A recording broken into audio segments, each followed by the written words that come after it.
Maxime, how are you? I'm good. How are you? Can you hear me well? Yeah, I got you pretty good.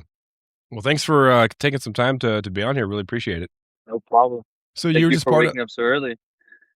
Yeah, I've had a couple podcast guests on the East Coast, so a few times I've woken up at 4:30 to get a hold of them. So it's not my first time, but so you're part of the 4x7.5 kilometer relay team at the Olympics, and you guys finished fifth, which is the best ever finish for biathlon at the Olympics. So congratulations. Thank you. It's been a big achievement for our team. We hadn't break that record in a pretty long time. So And hope that was it. just by looking at the stadium, it's easy to tell that a lot of those European countries, biathlon is their probably not number one sport, but two or three sport. They just absolutely love it. So, what was it like being and competing in front of those big crowds? I obviously you'd done that before World Championships, but at the Olympic level, what was that like? Yeah, it's pretty thrilling. Like you said, we've been competing at that kind of atmosphere for quite a while, like at World Champs or also bigger venues. There's often that many people.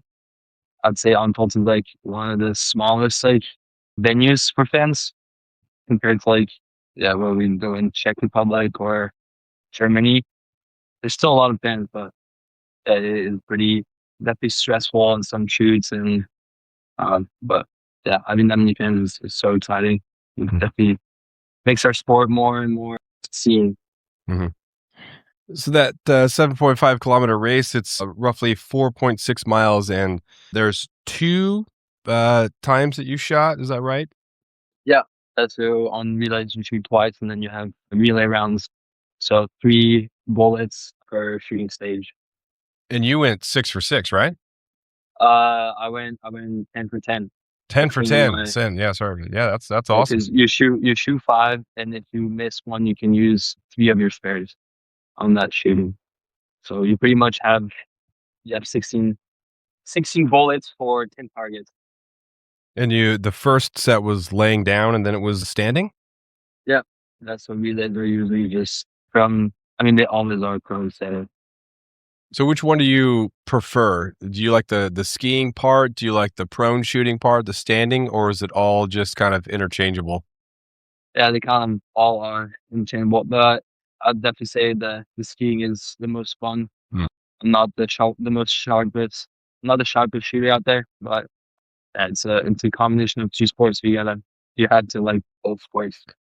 How does one affect the other? If you feel like you're skiing really, really well and then you don't shoot as well, do you feel like you have to kind of make it up, but you don't want to like blow yourself out when you're skiing. So how do you adjust to how the other one is going?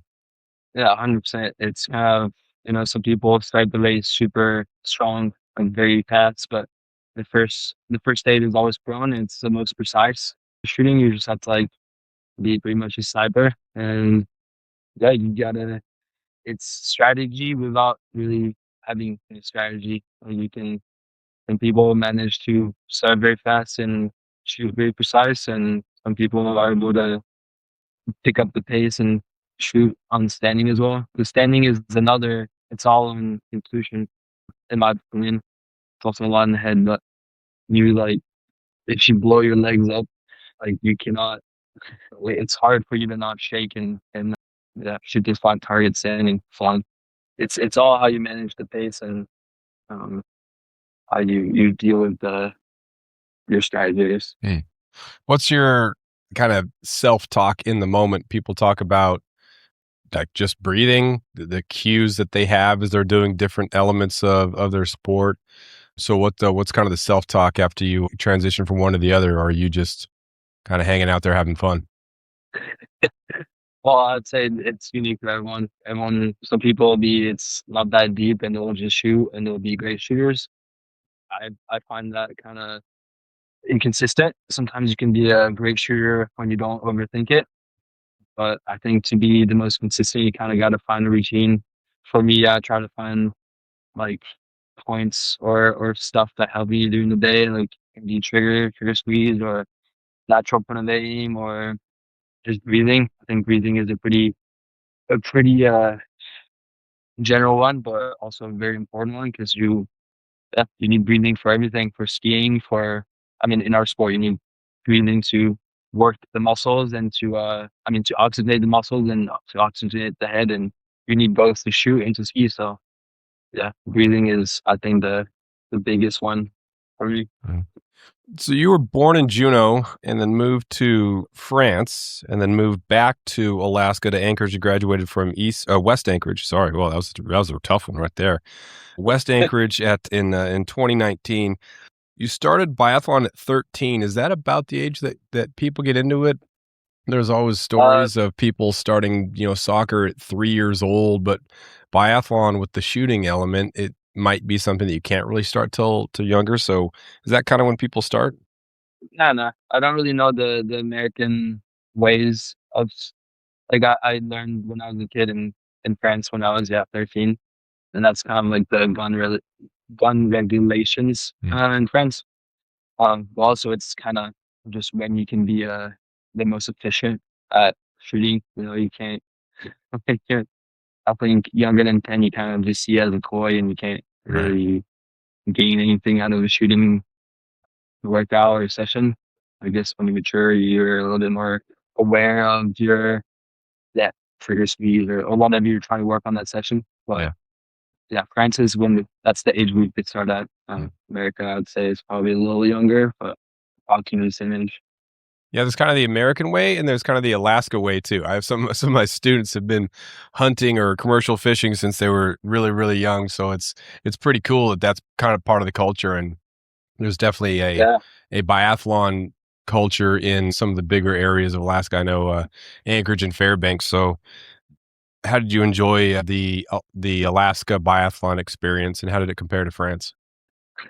yeah, it's pretty tough. Not gonna lie. Try to like motivate yourself to go shooting like below 10 after school is not the most hype.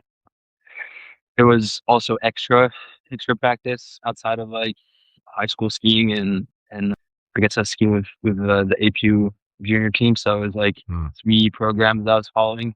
So it was a little much, but it was yeah, it was a small community. We're like six out of like Kincaid shooting like 3 times a week. Yeah, I was pretty lucky to have like a French coach right at that time. He was coaching at UA and then like slowly was was coaching a little bit of biathlon. So I was lucky to get like a bit of a a French coach so I could communicate easily because I didn't even know I'm from America, born in Alaska. I was just had a pretty thick French accent Mm. and was not used to the cold winter uh, up in Anchorage. Did you like it? Did you Like enjoy the very growing up? Fairbanks. It's super unique to be like two very interesting places, Alaska and then in France. Yeah, very, very unique. I think they're both very different. Chamonix, where I grew up in France, is very mountaineering and a big mountain culture. So it's very hard to like focus on skiing, like professional skiing. I always wanted to go like climbing or backcountry ski when I was in France. But then yeah, Alaska was kind of the same thing for backcountry skiing and just the wilderness was so much more fun Mm. and definitely like brought me a different perspective on kind of sport and also life. Mhm. There's a lot more than just sport in life. Right. So you were participating in biathlon and then you kind of get involved, get on the circuits, you get 2 bronzes at the Junior Worlds Championships. Were there moments when you kind of felt maybe a little bit burnt out? I mean, if you're going really hard after anything, there can be a feeling of, "I just need a break for this," or, "Is it really worth it?" Or, kinda what was your headspace when you were doing all that? Yeah, I mean, there's always questions when you like it can be at school, it can be in sports, and we'll always have some questioning in life. But yeah, I did have an interesting part of my I had an interesting stop in my journey after my first bronze medal of the youth. I like did a semester at UA studying aviation, and then like was going to do the 4 years. Um, but then like got that medal, and my house in France, my childhood house burned. Mm. So it was a little bit of a weird weird time, especially since COVID was happening at the same time. So I was definitely thinking about quitting, but then yeah, I think I like sport too much. I only committed 4 more years and also signed for the National Guard. Mm. Then and ended up kind of having a lot of stuff happening in that short amount of time span. I don't know, you can say. So you were, yeah, interested in other things. You mentioned having a life too is important. That sport can't be the number one. Like, what are some of the other things that you've done to kind of have hobbies that help balance those things and keep you happy and kind of refresh and renew if the grind gets difficult? Well, at the beginning, I'd say school was a good balance, even if I was not the most academic. I think it's very good to just keep keep yourself educated. I think the French system does a pretty good job to like push biathletes and professional athletes to like keep their degree all the way to collegiate level, or university level. I mean, and I don't know. I find the that path a little bit harder in America. There's not a lot of support for biathlon. There's a lot of support for Nordic skiing, but once you're in that Nordic skiing field, you can't really compete with biathlon. So I'd say I definitely struggled in that sense. And I wanted to be a pilot, but it was kind of hard doing both. It would have been hard doing both with Nordic skiing as well. But yeah, I'm not answering the question very well. But I'd say like just being out there, like doing outdoor sport. Did a lot of backcountry skiing with my friends after school. We'd sometimes skip Nordic practice and just go ski up at Arctic Valley and just backcountry ski, like learn snow packs, try to learn yeah, the snow conditions, avalanche conditions, and did a lot of climbing as well. Yeah. Last year I got into ice climbing. Yeah, try to try to take advantage of the surroundings as much as we could. I mean, and also what's good with that is that our sport needs a lot of biathlon and Nordic skiing needs a lot of um, how do you call it when you do another sport to train for sport? Um, Yeah, like cross training, things like that, yeah, different it's muscles. Yeah, yeah. there's a lot of cross training you could do for Nordic skiing. So running in the mountains and biking in the woods or that climbing is are awesome cross trainings to do in Alaska. So it was very easy.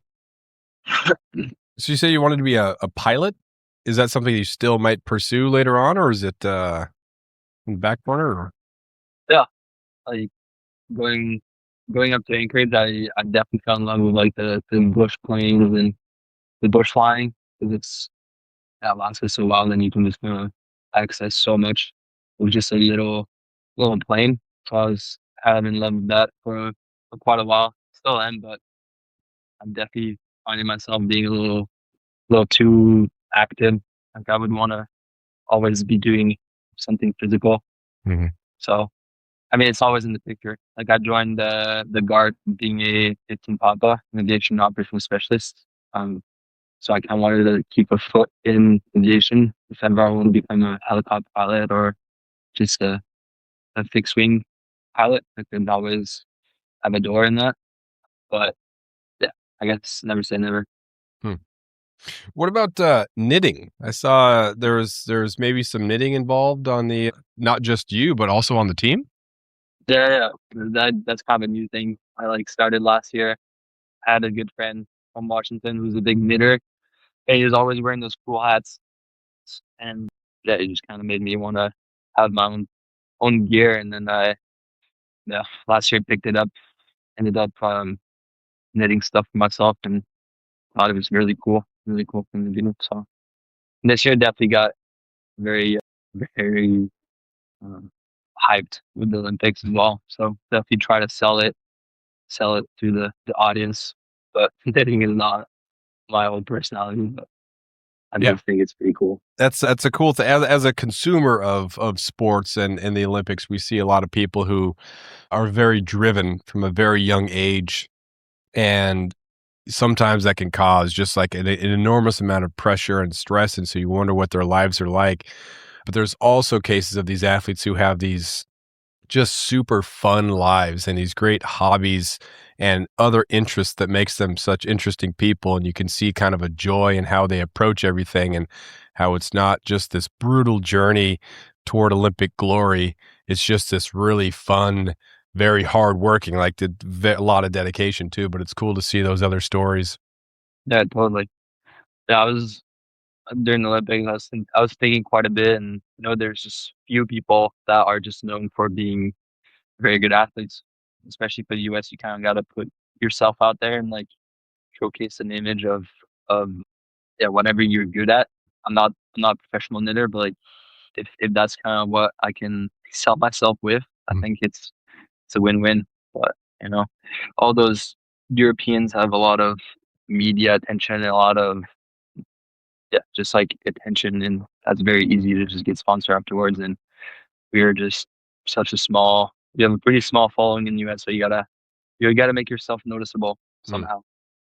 Yeah, how did that feel? Kind of could be like under the radar, like you're still part of Team USA. So when people are cheering USA, like you were involved in that, but obviously some athletes have emerged as, you know, the huge big names from these latest games. So what was that dynamic between other teams? Did you get to intermingle with other teams? Did you hang out, other group like gatherings or anything?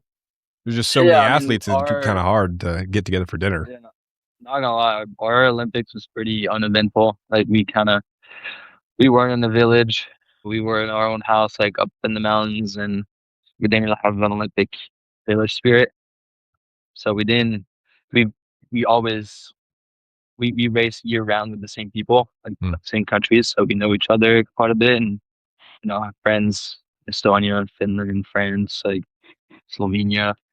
But yeah, we kind of missed the intermingling with other US team members or other sports. So it was definitely a bummer. But yeah. also I think it was the best for focusing on our sport and performance. And we were shooting for a medal. We didn't get the medal, but we were pretty locked in. So Yeah. Yeah, I think when people start watching the Olympics, there's always students of mine who said, "Mr. Lund, did you watch the biathlon?" Like it's the most it's something that it seems like every year kids have no idea about. Like, dude, this is the coolest thing that I have ever experienced. But because there isn't like a high school biathlon team, it's like an every 4-year reminder of what a cool thing biathlon is. And it definitely has that uniqueness, but it doesn't have the your snowboard events, your downhill events, your hockey this year are kind of the ones that get the most attention, but, like, no yeah. one says biathlon is boring. Oh yeah, for sure. It's for me it's mind blowing how it's so small in the US. Like you said at the beginning, it is like a lot of countries' biggest winter sport watch, and also like just sport watching. Like Germany's sport. It's also Norway's biggest sport. France's bigger sport after soccer. So yeah, there's a lot of countries that just like are very familiar with biathlon, and I think it's a question of time for the US to just be very familiar with it. I think it's very hard to access biathlon for some people Mm, in the US, so that's why it's harder for them to watch it. Or I think it's a lot less televised and a lot less sold in the US. So that's why I think it's only during the Olympics that you see it. yeah. That's pretty great though. Still, like, that there is the recognition, it's hard for everybody to love everything, but yeah, it's yeah, one of my favorites. It's awesome to watch, even though I don't really know what's going on. I have to remind myself of the rules. Yeah, it is a lot of weird rules, but also when you see football, you're like, yeah, it's pretty straightforward compared to the sports. Yeah, I love the cheering in the crowd when everyone kinda goes, "Yeah! Oh."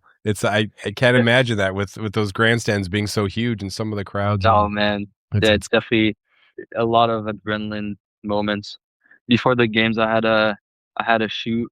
I was fighting for third position with on the mixed relay in Czech Republic, and I was head to head with a Czech guy fighting for third, and I could just hear the crowd at every shot when he was shooting. and man, I was definitely just yeah, I was breaking down on that, Yeah. but That's gotta be tough. You're trying to just, like, dial in and then you have this roar of the crowd. That's pretty awesome. yeah, but it's so fun. What are your kinda lasting Olympic memories? Do you still have like, the Olympic spirit still pulsing, or is it kind of waning a little bit? It's been a week and a half or so. How are you feeling? Just for the media, I'd say yeah, for sure. I still have it, but I kind of when you don't have good results and you kind of have races coming up right after, you kind of just move on pretty quickly. Mm. Um, like I said, our games were kind of just very mild.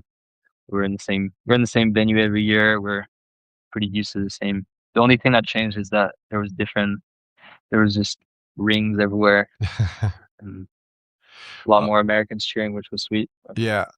Talk to me about the clothing you got. Like, you guys had were they, like, big, huge overcoats and fedora hats? Do you get to choose what your, like, team gear is, or does that just given to you? Uh, the Team USA gear, it's kind of the same every year. Oh, it's kind of the same for everyone, I mean, Okay. but yeah, then we get our own Biathlon sponsor who gives us other clothes. But yeah, some people sell it, some people keep it. Really? I think I'm gonna sell most of it because it's just easy, easy, easily 10 grand, and then you just kind of can buy sweet toys with it. So Yeah. Yeah, I'd be it's not like I'm gonna keep. yeah, I mean, it's a sweet jacket. It's a sweet overcoat, and it's got the American stuff on it, but, like, you're not gonna wear that around town. If you go down, like, downtown Anchorage and you're just, like, wearing that around, it's probably kind of obnoxious that you're just trying to draw Yeah, attention to yourself, but then also you keep it in your closet to bring it out at parties. Like, what do you do with it? It's yeah, kinda I yeah. There's a couple of veterans on the team. I was asking what to do because yeah, I'm thinking the same thing. Like I do find it cool, but I find it also very obnoxious if I wear it after the games. While I was just debating, but yeah, I think that kind of there's some stuff, especially the knitted stuff. Now that I appreciate like some nice sweater, I'm gonna keep a couple of those. But yeah, a t-shirt that says like Olympic Team 2026. yeah. I don't really find the hype in. Yeah. I don't know. Something that someone like me can't buy right now on usashop.com or whatever you can get your Team USA gear, something that sets you as a real Olympian apart. You should probably keep so a couple small Yeah, things like that. but So when's the next race? What's your schedule looking like? so we have three. We have a whole trimester. We have three countries. We have Finland next week, and then we have Estonia, and then we have Norway. So we're almost done, but we still have a little bit to do. And fuck, took the wrong turn. But yeah, And then it's almost done. during you have summer training. Where does that take place? So do you get some time off? You're going to come back to Alaska, or are you going to go to France? Or what are you going to do? I've been mostly based out of Lake Placid Okay. because there's the U.S. the Olympic Training Center there, so I'm able to just like have a room and lodge there. Um, and I guess I'm like part of the Vermont Guard, so I gotta stay around Vermont and do some drills once in a while. So yeah, kind of Alaska. I'm thinking about going to Eagle Glacier because they reopened their training facilities up there. And hopefully, I can kind of go back to my second home this summer. Nice. And then long term, what do you think is going to happen with the biathlon? Is this going to be something you're going to obviously pursue, but what are the goals going forward? I mean, that's a good question because especially after the Olympic, you kind of have a lot of questioning and debating what you want to do. But yeah, I think the goal is to just enjoy it as long as I can, make a good amount of money to just start life, enough money to maybe buy a property up in Maldives Mm. and just kind of maybe move back to Alaska or maybe keep that money to start something somewhere else or yeah. just keep the options open. But Mhm. I think keep doing biathlon until I enjoy it and am good at it. Yeah, that's the thing. There's a lot of when you're using your 20s to be an athlete, you're not like starting a career by being part of the US team. You're not getting, like a huge salary plus retirement plus everything else. And so, yeah, those are some prime starting a career years. So you got to be thinking about leveraging some sort of financial thing. Otherwise, you come out at the end with an incredible experience, an unforgettable experience, something you'd never want to trade, I'm assuming. But yeah, there is definitely a financial part to this. Yeah, for a lot of my teammates struggle with it. I think I set myself pretty good early on with again joining the guard, but it has been huge. Also being able to do good results, you get a stipend. But yeah, biathlon is small in the U.S., but other countries do get they do make quite a big living. Like our prize money is, I would say, pretty huge. And it's also one of the only sports with equal pays, men and women. So Hmm. it is a pretty sweet.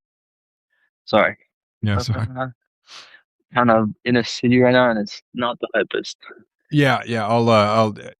In closing here, is there, where could people like follow you or support US Biathlon?